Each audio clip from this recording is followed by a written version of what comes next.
As the formal introductions continued, Ambassador Elena Reyes maintained her diplomatic smile while cataloging the reactions of each council species. The Vraxians continued their agitated clicking, their armoured carapaces gleaming under the chamber's crystalline lighting. The ethereal luminari pulsed with colours that her neurotranslator suggested indicated a mixture of curiosity and caution. Ambassador Reyes, Chancellor Ophian's resonant voice filled the chamber. Earth is the 43rd species to join our council this millennium, but the first to present such unconventional security protocols. We must insist on understanding your reasoning. Elena nodded respectfully. Chancellor, humanity has learned through centuries of diplomatic relations that visible weapons often create the very tensions they're meant to address. Our approach emphasizes de-escalation rather than deterrence. Security Director Kavex stepped forward, her four eyes narrowing as she circled Elena's guards. Both stood at perfect parade rest, their expressions neutral despite the intense scrutiny. Kavex extended a scanner that hummed as it passed over them. No implants, no hidden weaponry, not even subdermal reinforcement, she announced, sounding almost disappointed.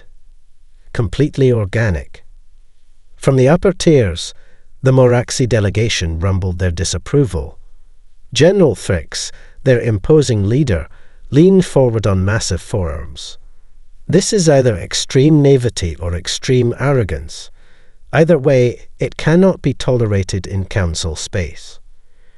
Elena's guard Sarah Chen shifted her weight almost imperceptibly. Only Elena noticed the subtle change in stance, a movement that, if necessary, would allow Chen to reach any point in the chamber within seconds. With respect, General, Elena replied, Earth has navigated complex diplomatic waters for centuries. Our security measures have proven more than adequate. The Vaxian delegation, renowned for their military prowess, studied the human guards with professional interest. Their war commander, a scarred veteran of the Rim conflicts, tapped his ceremonial blade thoughtfully. The absence of visible weapons may itself be a strategy, he observed, his gravelly voice carrying unexpected insight. When one cannot assess an opponent's capabilities, one must assume the worst. Chancellor Ophian brought the discussion back to order with a decisive strike of his staff. Speculation serves no purpose. Earth has been granted provisional membership, and their delegation shall be accorded all rights and courtesies. He fixed Elena with all three of his golden eyes. Though I advise caution, Ambassador, not all species in council space share our commitment to peaceful discourse. As the formal proceedings resumed, Elena caught fragments of whispered conversations among the junior delegates. Bets were already being placed on how long the seemingly defenseless humans would survive in the treacherous political landscape of the Galactic Council. Ambassador Reyes accepted the ceremonial welcome medallion from Chancellor Ophian, completing the formal induction of Earth into the Council. As she returned to her assigned position, she exchanged a brief glance with her guards. To most observers, it appeared merely as a diplomat checking in with her security detail. In reality, it was confirmation of what they had already assessed: 14 potential threats in the chamber, 3 immediate escape routes, and at least 5 species who would be making discreet attempts to test human capabilities within the week. The diplomatic dance had begun, and as Earth's first ambassador to the Galactic Council, Elena knew their every move would be scrutinized. The fact that other species misunderstood humanity's approach to security would prove to be their greatest advantage. Little did the Council know that the unarmed guards at her side represented one of humanity's most carefully calculated diplomatic strategies. The station's emergency systems wailed in the aftermath of the attack. Council security personnel arrived 3 minutes after the initial breach, a response time they considered impressive, but that had left the human delegation vulnerable for 180 seconds longer than Chen and Ortiz had needed to neutralize the threat. Station Commander Vrix burst through the damaged doorway with a full tactical team, weapons charged. His mandibles clicked in surprise at the scene before him. Ambassador Reyes calmly dictating notes into her datapad, while her two guards secured the unconscious Taurian attackers with improvised restraints fashioned from the Separatists' own equipment.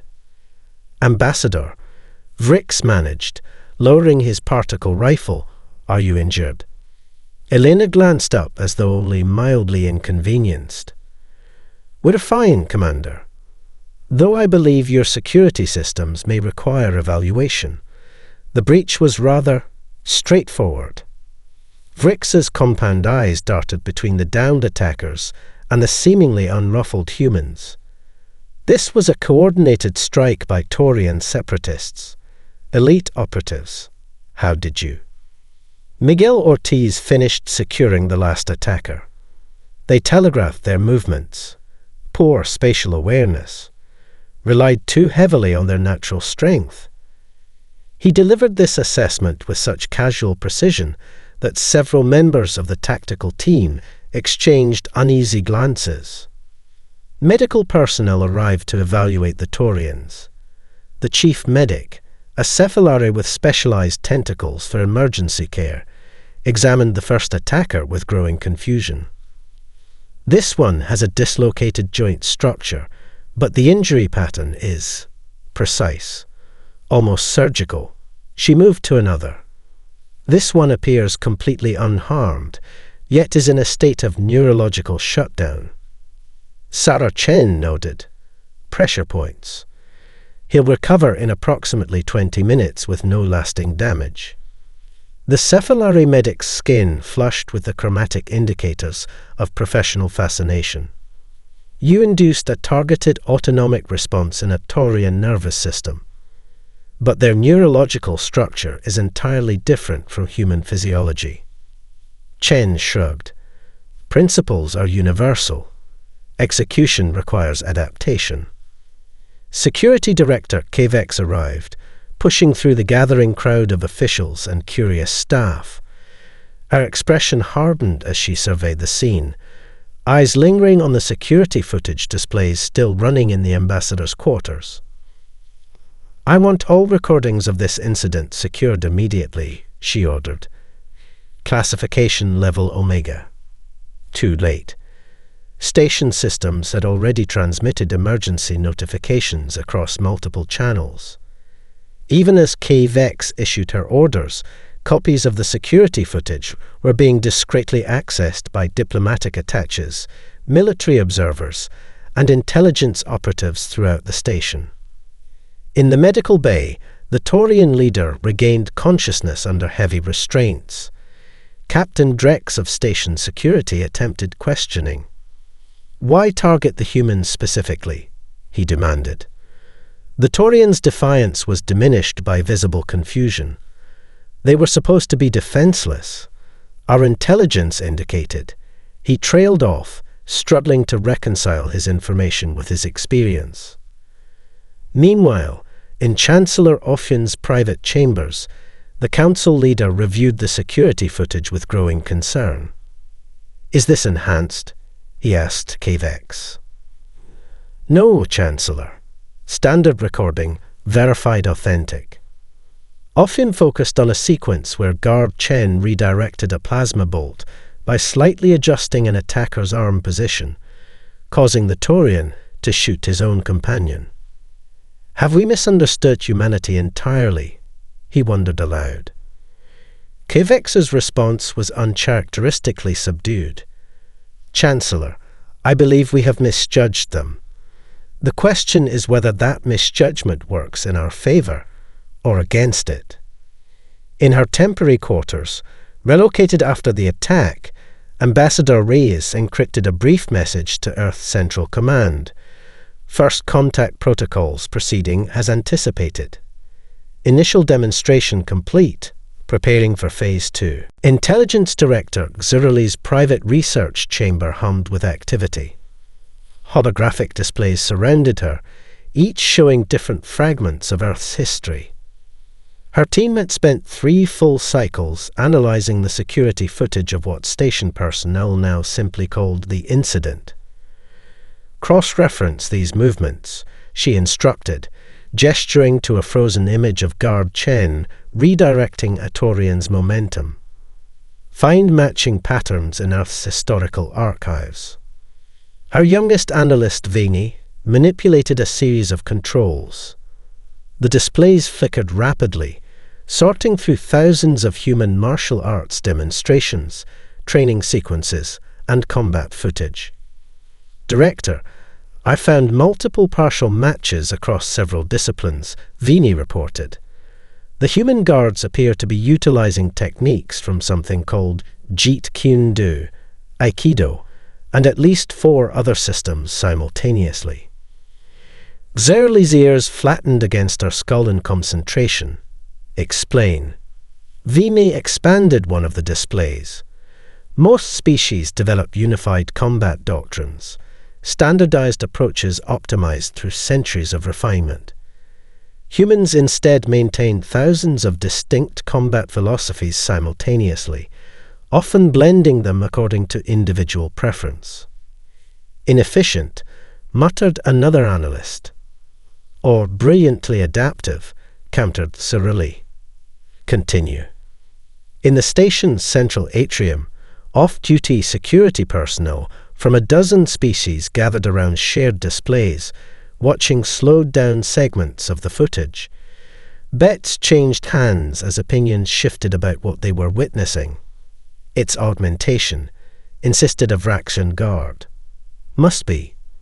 No organic could move that precisely. A Vaxian veteran shook his scared head. The Dorvani bioanalysis found nothing. No implants, no genetic tampering. Then how do you explain that? The Vraxian pointed to a sequence where Ortiz had redirected 3 attackers into each other using only subtle shifts in position and balance. The Vaxian's expression grew solemn. We may have fundamentally misunderstood humans from the beginning. In her private laboratory, Chief Medical Officer Celera of the Dorvani delegation studied tissue samples collected from the human quarters with growing frustration. Her assistant entered with another set of results. Nothing again. Celera asked without looking up from her microscope. Standard human cellular structure, Doctor. Slightly denser muscle fiber arrangement than our models predicted, but well within natural variation parameters.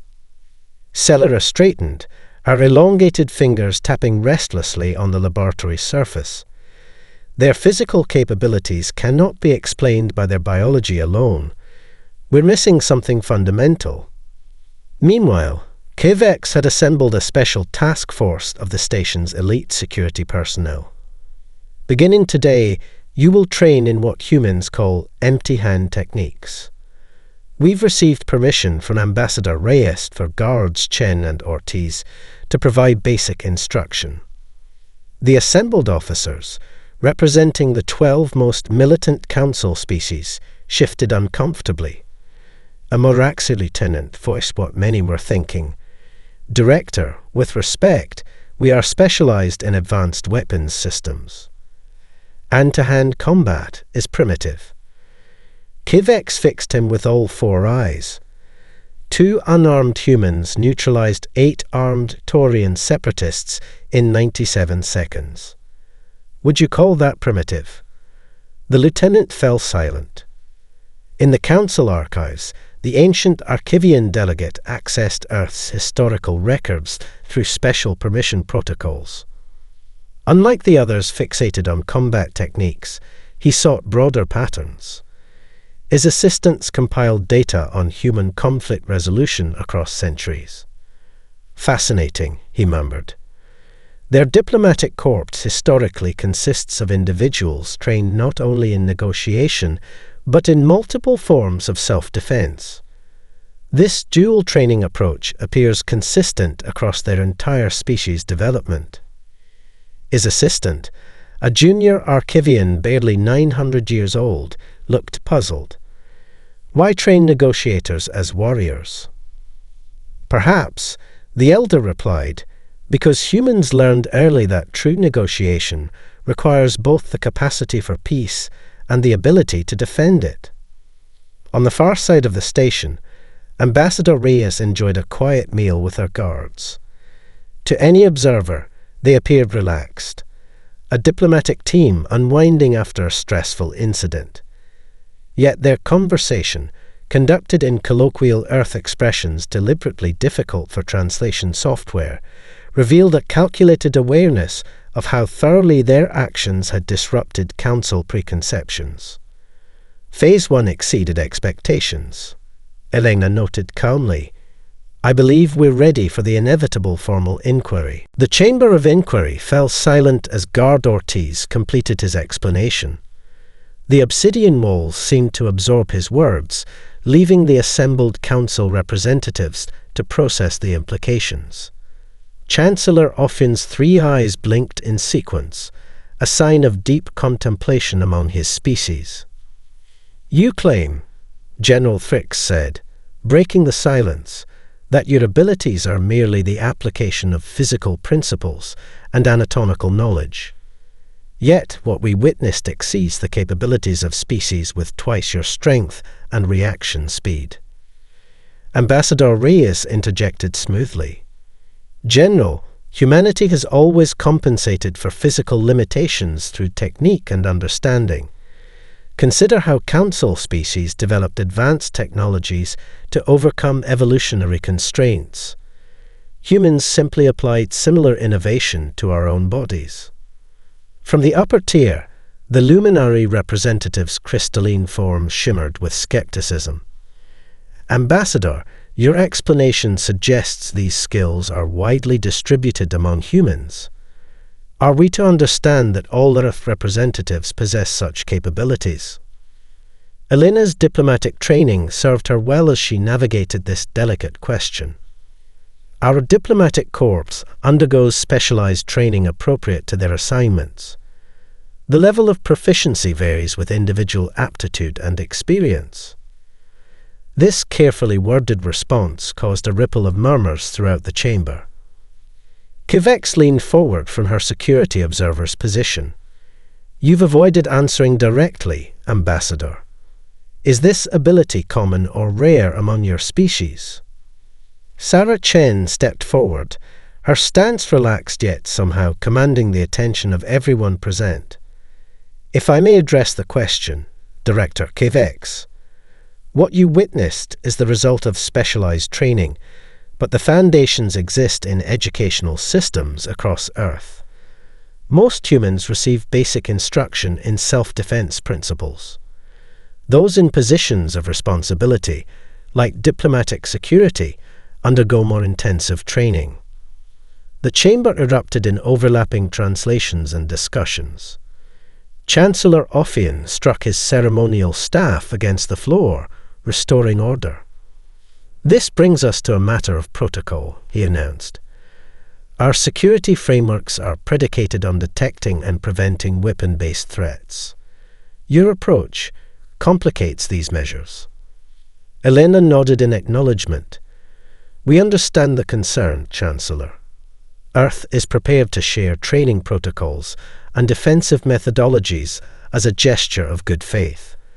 We believe integration benefits all parties. The Archivian delegate's ancient voice cut through the chamber. I have studied your historical records, Ambassador. Throughout human development, your species has systematically weaponized the knowledge of anatomy, physics, and psychology. What assurance can you provide that this knowledge will not be used against Council interests? The question hung in the air, direct and challenging in a way diplomatic proceedings rarely allowed. All eyes turned to Elena, awaiting her response. Elder Archivian, she began, her voice respectful but unwavering. The same knowledge that allows us to neutralize a threat enables our physicians to heal, our engineers to build, and our diplomats to understand. Knowledge itself is neutral, its application defines its value. She stepped forward, addressing the entire assembly. The Council has built an interstellar civilization based on shared knowledge and mutual respect. Earth asks to be judged not by what we could do with our capabilities, but by what we choose to do with them. General Frix's predatory instincts recognize the subtle challenge in her words. Fine words, Ambassador. Yet I notice you've brought no offensive weapons, while possessing perhaps the most effective defensive capability we've encountered. Some might see this as strategically calculated. Elena smiled, a genuine expression that somehow made several council members more unsettled than they had been before. General, she replied, in human diplomatic history, the most successful negotiations occur when all parties feel secure enough to speak honestly. Our approach is designed to ensure our safety without threatening others. Is that not the foundation of peaceful cooperation? Chancellor Ophian's expression remained unreadable as he studied the human delegation. The Council requires a practical demonstration of these capabilities, under controlled conditions with appropriate observers. We would be honored to provide one, Elena replied, expecting this very request. As the session concluded, the Vraxian delegate whispered to his Moraxi counterpart. Notice how readily they agreed. Almost as if this inquiry was anticipated, perhaps even desired. The observation gallery surrounding the combat arena filled to capacity. Species from across council space jostled for position, their diversity of forms creating a living tapestry of colours, textures, and anatomies. What had begun as a formal security assessment had transformed into the most anticipated event on the station in decades. Security Director Kivex supervised the proceedings with rigid professionalism, but even she couldn't disguise her interest as guards Chen and Ortiz completed their warm-up exercises in the center of the arena. Their movements flowed with liquid precision, stretches and forms that seemed both ritualistic and practical. The demonstration will proceed in 3 phases, Chancellor Ophian announced from his observation pod. Each phase will test different aspects of human defensive capabilities. All participants have agreed to non-lethal parameters. In the diplomatic observation box, Ambassador Reyes maintained her composed demeanour despite the circus-like atmosphere. Beside her, the Archivian delegate studied the proceedings with ancient eyes. Your guards appear remarkably calm for individuals about to face the Council's premier combat specialists, he observed. Elena smiled slightly. On Earth, we have a tradition called exhibition matches. They're opportunities for mutual learning, not just competition. The Archivian's translucent form shimmered with what might have been amusement. An enlightened perspective, Ambassador, though I suspect our combat specialists may see it differently. Below the first phase began, the Vraxian security specialist, Krav, entered the arena. Standing over 2 meters tall with natural armor plates capable of deflecting small arms fire, he dwarfed Sarah Chen. The audience murmured at the apparent mismatch. This seems unnecessarily dangerous, commented the luminary representative, their crystalline form pulsing with concern. Elena's expression never changed. Guard Chen has faced larger opponents. The combat signal pulsed, and Krav charged forward with surprising speed for his bulk. Chen remained motionless until the last possible moment, then moved, not away, but toward the charging Vraxian. What followed appeared to violate the laws of physics. Chen's hands touched specific points on Krav's momentum-carrying form. She pivoted, redirecting rather than resisting his charge. The massive Vraxian suddenly found himself airborne, his center of gravity compromised. He crashed to the arena floor, momentarily disoriented. Before he could recover, Chen applied precise pressure to neural junctions between his armor plates. Krav's limbs locked involuntarily. The combat signal pulsed again. 12 seconds had elapsed. The arena fell absolutely silent. In the security box, General Thrix leaned forward, mandibles kicking rapidly. "Replay that sequence at half speed," he ordered the technicians. "Focus on her hand placements." The second phase featured the Cephalari operatives, renowned for their 12-limbed coordination and neural processing speed. As they surrounded Ortiz, the crowd expected a more challenging scenario. Instead, they witnessed a masterclass in spatial awareness. Ortiz seemed to possess eyes in the back of his head, anticipating strikes before they occurred. More impressively, he manipulated the 3 attackers' positions so they interfered with each other, turning their numerical advantage into a liability. "He's treating them as a single system rather than individual opponents," murmured Cavex. "I've never seen this approach before." The final phase brought the greatest shock. The synthetic combat platform, the Council's most advanced security droid, entered the arena. Both human guards faced it together. The machine's adaptive algorithms were designed to analyze and counter any combat style within seconds. Chen and Ortiz exchanged a glance, then did something unexpected. They completely changed their approach. Gone was the fluid redirection of force. Instead, they employed sharp, unpredictable movements, constantly switching styles and rhythms. They're deliberately disrupting the machine's pattern recognition, observed the chief engineer, his multifaceted eyes wide with professional admiration. It can't establish a baseline to adapt to. Most shocking was their improvisation. Chen removed her uniform belt, transforming it into a flexible weapon. Ortiz used the arena floor's textured surface to create unexpected friction points. They targeted the machine's sensor arrays and joint mechanisms with precision that suggested intimate knowledge of its construction, despite never having encountered such technology before. When the demonstration concluded, the humans bowed respectfully to all participants. The arena remained silent for several heartbeats before erupting in a cacophony of excited discussions across hundreds of translator frequencies. The Daxian war commander approached Elena, his battle-scarred face unreadable. "Ambassador," he grumbled, "I have commanded troops in 16 major conflicts. I have seen technologies that can vaporize moons." He glanced at the humans, who were now helping the Vraxian specialist up with courteous professionalism. Yet somehow, we never considered that the most adaptable weapon might be the body itself. The Historical Division's presentation chamber hummed with scholarly tension.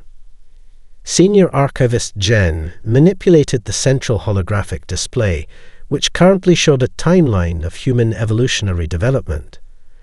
Representatives from 12 scientific academies leaned forward in their various seating arrangements, captivated by the implications of the data. The pattern becomes clear when we examine human conflict chronologically, Jen explained, her 6-fingered hands gracefully expanding a section of the timeline. Most council species followed a predictable evolutionary path. Tribal conflicts gave way to species unification, followed by technological specialization in warfare, and eventually, the sublimation of physical combat entirely. She gestured, and the display shifted to Earth's timeline, marked by thousands of distinct conflict points. Humans never unified. Even as they developed increasingly destructive technologies, they continued refining hand-to-hand combat techniques.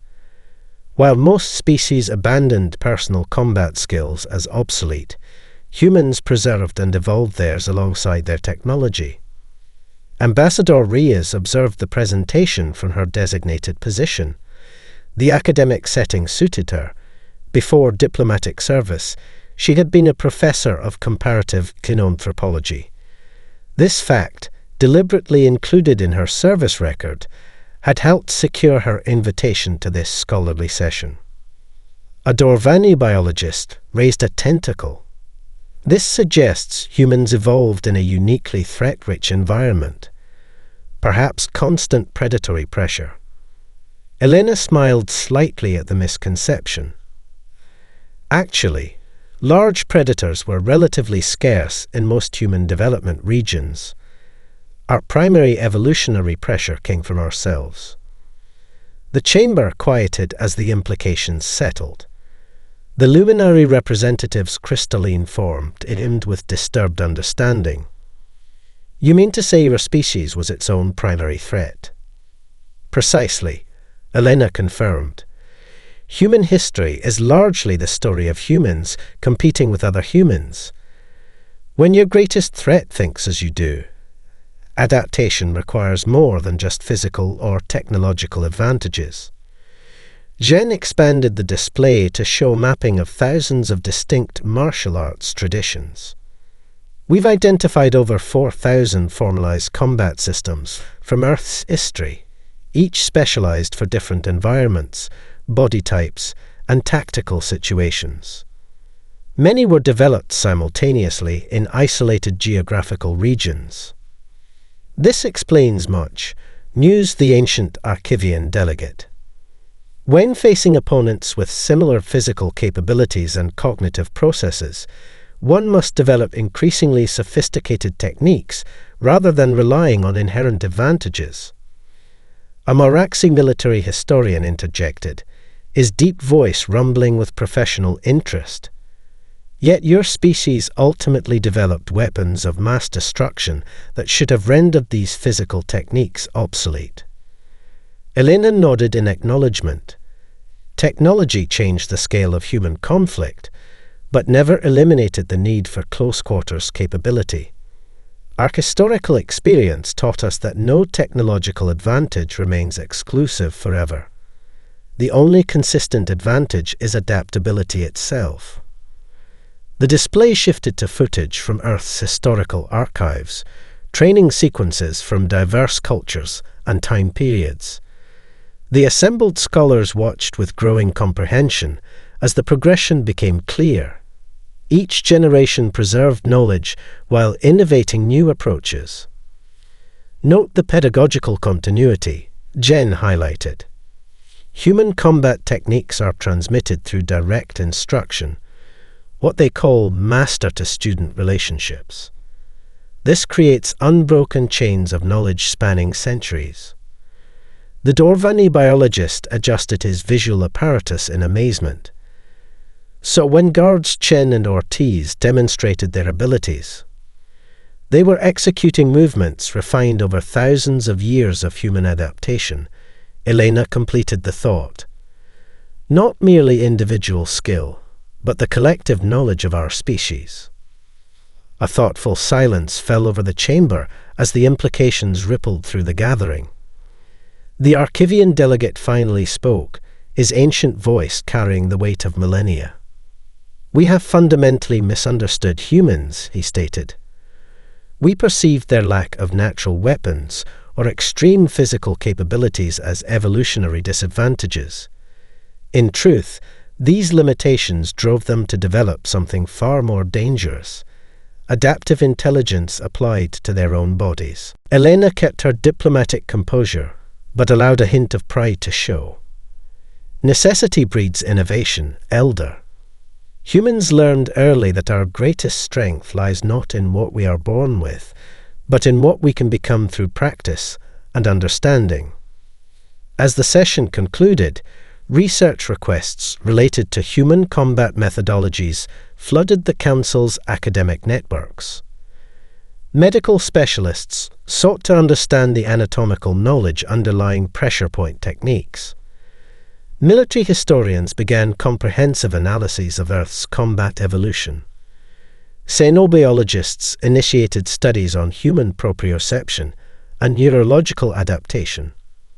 What none of them yet realized was how this academic interest played perfectly into humanity's diplomatic strategy, creating fascination rather than fear, respect rather than restriction. As Elena transmitted her daily report to Earth Command, she noted with satisfaction, Phase 3 proceeding beyond expectations. Council species now actively seeking to understand rather than contain human capabilities. The secure bunker beneath the station hummed with the tense energy of high-level deliberation. Admiral Kilax slammed a massive fist onto the holographic display table, causing the projection of Earth to waver momentarily. 3 cycles of debate is enough, he growled, baring teeth evolved for tearing flesh. The implications are clear. Humans represent an unquantifiable security variable. Our entire defense framework assumes weapon and wielder are separate entities that can be individually regulated. Intelligence Director surlily flicked her tail with calculated calm. Admiral, your concern is noted, but I believe it stems from an incomplete assessment. My division has completed an extensive analysis of human combat capability versus potential threat levels. She gestured, and the display shifted to show probability matrices. Even with their impressive abilities, unaugmented humans remain vulnerable to numerous Council security measures. Energy weapons fired from sufficient distance, environmental hazards, numerical superiority beyond certain thresholds, all present effective countermeasures. The Solarian ambassador, whose crystalline species valued harmony above all, raised a resonating appendage. We seem to be overlooking the most significant factor. At every opportunity, humans have demonstrated restraint rather than aggression. Their guards neutralized attackers with minimal force. Their diplomatic approach emphasizes de-escalation. Admiral Kilax snorted dismissively. Pretty words. Meanwhile, they've infiltrated our station with individuals whose combat effectiveness exceeds our elite units. They've manipulated circumstances to showcase these abilities, and they've begun sharing their techniques with our own security personnel. Chancellor Ophian, who had been listening silently, finally spoke. You see infiltration. I see transparency. They could have concealed these abilities, yet chose to demonstrate them openly. The Strategic Committee fell silent, considering his words. A Maraxi general leaned forward, her predator eyes narrowed. Perhaps most concerning is the cultural implication. Our species developed technologies to overcome biological limitations. Humans instead refined their natural capabilities alongside their technology. This suggests a fundamentally different approach to problem-solving that may extend beyond combat. Sorelli nodded in agreement. My analysis supports this conclusion. Human diplomatic records show consistent patterns of adaptability rather than technological dependence. They navigate novel situations by adjusting their approach rather than developing specialized tools. The Archivian delegate, attending as a historical advisor, raised a translucent hand. If I may offer historical context, when new species join the Council, we typically evaluate them based on technological achievement. Humans represent our first encounter with a species whose advancement followed a different trajectory, one emphasizing neural and physical adaptation over external tools. Admiral Kilax growled impatiently. Fascinating academic discussion. Meanwhile, we have practical security concerns. How do we regulate a species that turns everyday objects into weapons? How do we secure facilities against individuals who require no detectable tools to become lethal? Chancellor Ophian raised a calming hand.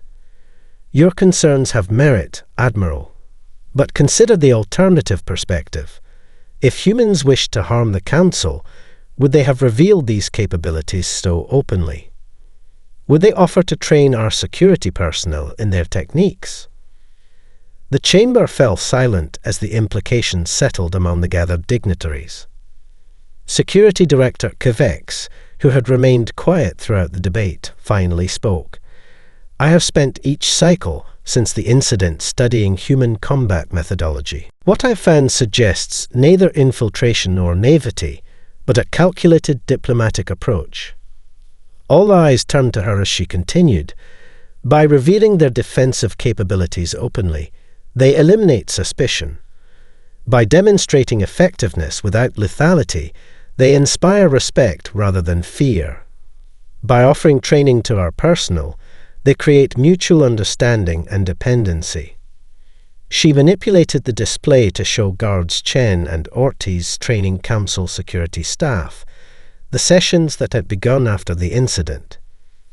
This is not the approach of a threat, but of a potential ally establishing trust through controlled transparency. Admiral Kalax's expression remained skeptical, or the first stage of a more complex strategy. Cyrile's fox-like features showed a hint of amusement. "Isn't that precisely what diplomacy is, Admiral? A complex strategy for mutual benefit." Chancellor Ophian studied the images thoughtfully. "We face a choice. Reject humanity as too unpredictable, or adapt to this new paradigm. The humans have revealed a blind spot in our thinking. There may be others." The display shifted back to Earth, rotating slowly above the table. "Better to have them as allies than otherwise," he concluded. The Archivian delegate's ancient eyes showed rare emotion, anticipation. Perhaps what makes humans most valuable to the Council is not their combat prowess, but their different perspective. A species that evolved thinking around limitations, rather than overcoming them with technology, offers insights we have not considered in millennia. As the Strategic Committee prepared their formal recommendation, KVEX received a security notification. Throughout the station, 23 species had now enrolled security personnel in the Human Combat Training Program. The integration had already begun, regardless of official policy. The Grand Chamber glowed with ceremonial lighting, its ancient architecture highlighting the solemnity of the occasion. Representatives from all council species filled the tiered seating, their diverse forms creating a living tapestry of galactic civilization. At the center of the chamber, Ambassador Elena Reyes stood beside Chancellor Ophian as the holographic display of the amended interspecies diplomatic protocols rotated slowly above them. For 7 centuries, these protocols have guided our interactions. Ophian's resonant voice carried to every corner of the chamber. Today marks only the 9th amendment in their history, and perhaps the most significant in our understanding of security and diplomatic relations. The display highlighted a new section titled The Human Provision. This amendment recognizes that security extends beyond technology to include inherent capabilities and training. All member species may now register guards trained in approved physical techniques alongside traditional security measures. As Ophian spoke, Elena observed the chamber with diplomatic precision. The Vraxian delegation appeared uncomfortable but resigned. The luminary representatives pulsed with colours suggesting philosophical curiosity. Most telling were the security personnel stationed throughout the chamber. Several now wore modified versions of Earth training attire alongside their traditional uniforms and weapons. The Daxian war commander approached after the formal signing. His battle-scarred face had become a familiar sight as he had personally overseen much of the integration of human combat techniques into the Council's security forces. The Interspecies Combat Academy is now officially established, he informed Elena. 27 species have enrolled their security forces for training in what you call martial arts. In exchange, we offer humanity access to our defensive technologies as promised. A fair exchange, Elena replied with genuine satisfaction. I believe both sides will benefit significantly. The war commander's expression shifted to something resembling respect, a rare display from his normally stoic species. My people have a saying, "Know the weapon, know the wielder." We developed this philosophy regarding technology. You have shown us it applies equally to ourselves. As the ceremonial reception began, Elena noted with interest how the chamber's dynamics had shifted. Species that had initially kept distance from the human delegation now approached with curious questions.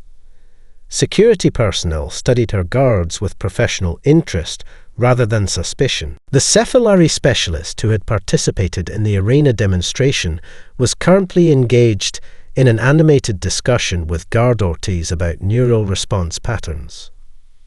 A remarkable transformation, observed the ancient Archivian delegate who had appeared silently beside her. In mere cycles, your species has progressed from unknown variable to valued contributor. Elena offered a respectful nod. The Council's adaptability speaks well of its founding principles, Elder. The Archivian's multifaceted eyes studied her with accumulated wisdom of millennia. There is something we still don't understand, Ambassador. Your guards demonstrate abilities that would require our species' lifetimes to master. Yet humans live comparative instants in cosmic terms. Elena recognized the deeper question beneath the observation. That's perhaps our greatest adaptation, Elder. What you witnessed represents thousands of years of human knowledge, passed from teacher to student across generations. Our guards aren't just individuals. They're the culmination of an unbroken chain of human innovation stretching back to our earliest ancestors. The ancient being's form shimmered with comprehension. So when we face one human, you face the distilled experience of our entire species, Elena finished. Each generation preserving knowledge while adding innovations. As the reception continued, Elena excused herself briefly to transmit her final assessment to Earth Command. Her private communication room sealed with diplomatic privacy protocols as she recorded. Final report on Operation Open Hand. All objectives achieved beyond projected parameters.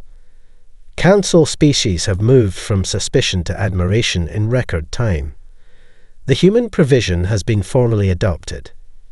Integration of human techniques into Council security has begun voluntarily across multiple species. She paused, considering the long-term implications before continuing. Most significantly, the perception shift has been achieved. Council species now view human adaptability as our primary characteristic rather than our technology level. This creates the foundation for the Mutual Defense Treaty negotiations to proceed from a position of respected equality rather than technological hierarchy. As she prepared to return to the reception, a priority communication arrived from Earth Command. The encrypted message was brief but significant. Protocol amendment accepted unanimously by Earth leadership. Proceed with Phase 2, limited technology exchange to begin with defensive systems only. Maintain illusion of transparent cooperation while preserving core capabilities. Well done, Ambassador. Elena's expression revealed nothing as she deleted the message and returned to the celebration. As she rejoined the gathering, she exchanged a subtle glance with her guards. To anyone observing, it appeared merely as casual acknowledgement between colleagues. In reality, it confirmed what they already knew. The diplomacy of calculated vulnerability had succeeded beyond expectations. The Council now believed they understood humanity's greatest strengths, while remaining unaware of their most significant capabilities. The unarmed guards had proven the perfect distraction, drawing attention to human adaptability while keeping eyes away from the technological advancements Earth wished to keep private a while longer.